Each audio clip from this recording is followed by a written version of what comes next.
Lesson 21 was, I am determined to see things differently. And in lesson 20, there was a verse that I think connected really well to lesson 21, which said that you are stating that you are determined to change your present state for a better one, and one that you really want. You can see them differently, and you will. What you desire, you will see.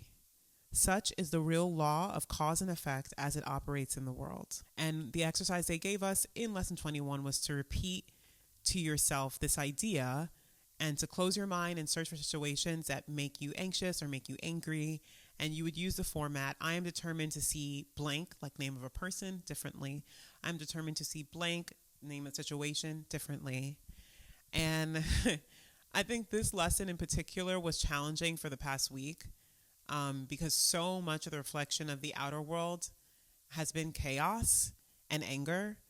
I saw a video from a girl on TikTok who said, the world we're now living in is a reflection of generations of men who have not ever fallen in love or have never experienced true love. And with that thought in mind, I sort of start to think like maybe it's useless to be trying to see the world differently. For those who have listened to my podcast before, I've done an episode on there about how I think worry and fear are both emotions that are imagination gone wrong.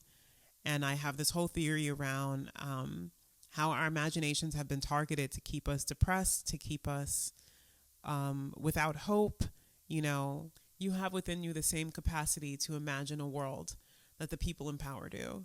You have the same capacity to create micro worlds within the worlds that we exist in. You know, community is so important.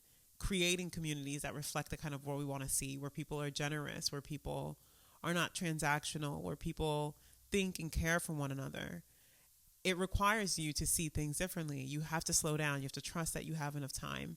You have to trust that those that you'll call to be in community with you also will learn to have your best interests at heart as you're learning to have theirs at heart. So many smaller things have to be changed for the bigger thing to have a transformation.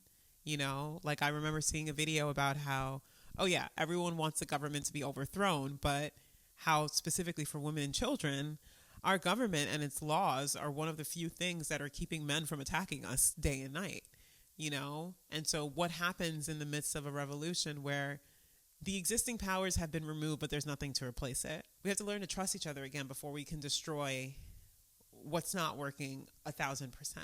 So it is those small steps. I think they count. And I think the most powerful thing that everyone who has the capacity to do in this moment, if your brain works, your mental facilities are on and functioning, I think it's your responsibility to begin to imagine a different world and to take steps to bringing that world to life within yourself as well as within those around you.